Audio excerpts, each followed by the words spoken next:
Saya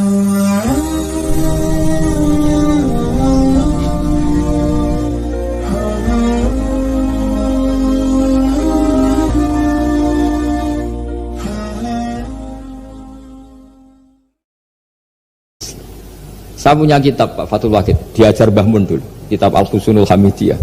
Itu yang ngarang itu ya kayak kelihatan ngawur, tapi ngawurnya orang alim.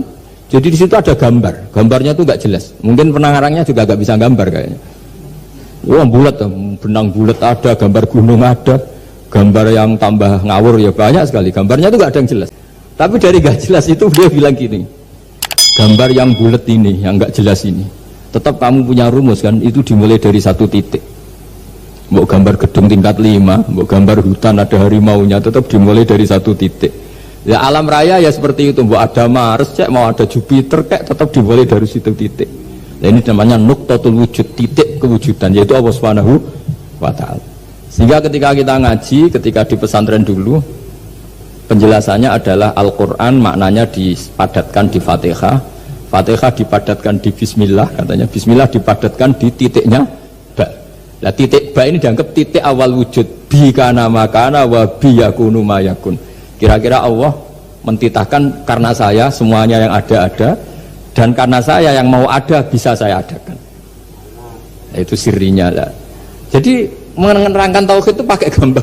Gambarnya keliru sekali lah kalau dalam orang seni mesti melihat gak seni itu. Karena dia agak butuh gambarnya, butuh mau menjelaskan buat dunia sebanyak ini, buat alam raya sebanyak ini tetap dimulai dari satu titik.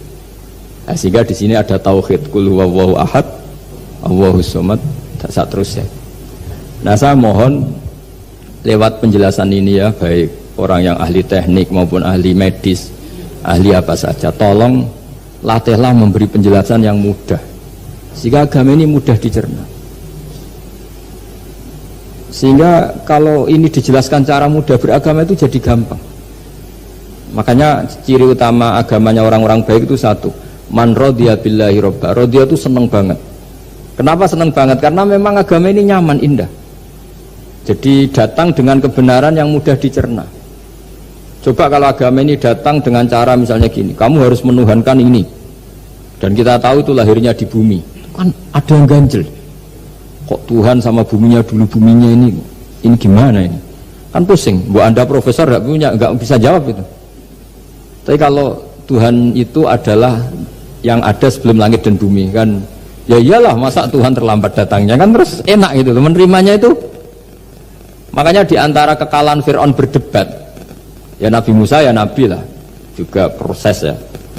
Nabi Musa ketika ditanya Fir'aun, wa ma rabbul alamin, Tuhan kamu itu siapa?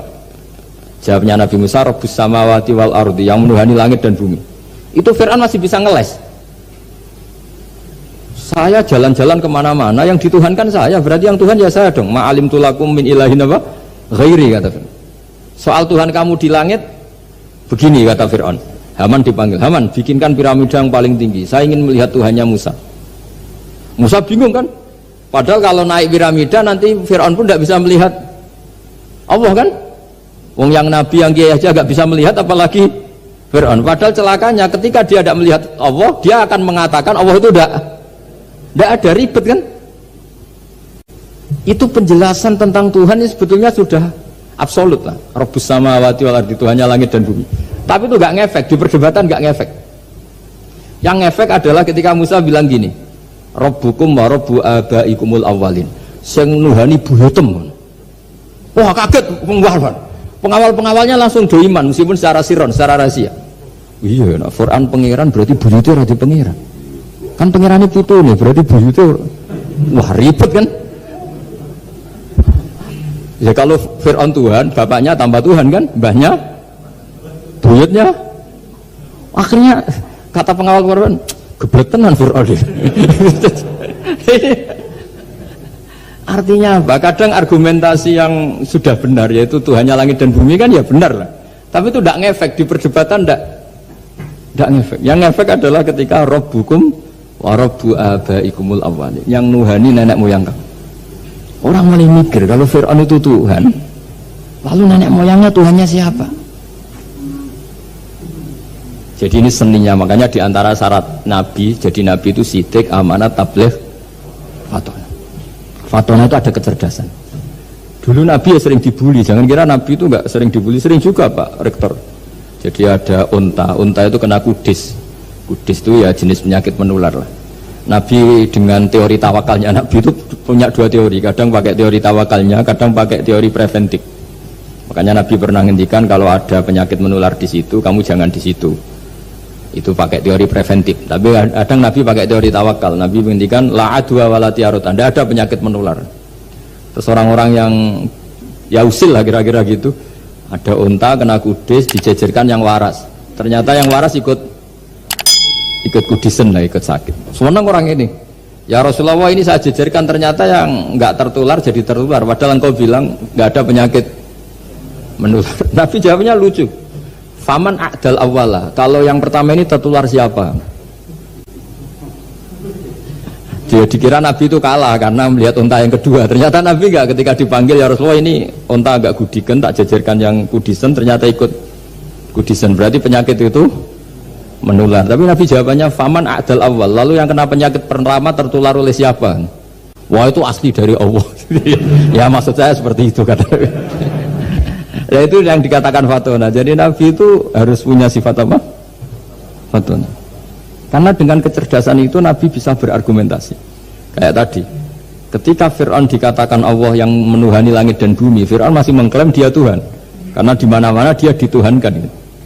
Tapi ketika diingatkan bahwa kamu anak seorang manusia, punya bapak, punya kakek, punya buyut, punya canggah kalau bahasa Jawa. Lalu kalau kamu yang Tuhan dan Tuhan dimulai Anda, lalu mbah-mbah kamu Tuhannya siapa? Gak bisa jawab kan?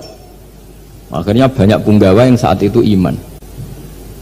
Jadi iman itu bisa menghunjam kepada siapa saja termasuk yang orang-orang topnya Fir'aun. Sehingga ketika Fir'aun rapat Musa harus dibunuh besok, tangkap besok, sebagian mereka itu membocorkan informasi itu. Datang ke Musa, tadi malam kita ikut rapat, keputusannya Anda dibunuh, maka larilah kamu. Itu barokahnya iman. Artinya ya karena logika Musa lebih masuk akal, ya mereka lebih percaya sama Musa. Gara-gara profesi ya tetap kerja, dan yang mulai ribet tuh mulai ribet. Jadi makanya kamu jangan tanya kaifa hukmul mukmin sing yukhfi imanahu, bagaimana hukumnya orang mukmin yang menyembunyikan imannya demi aman.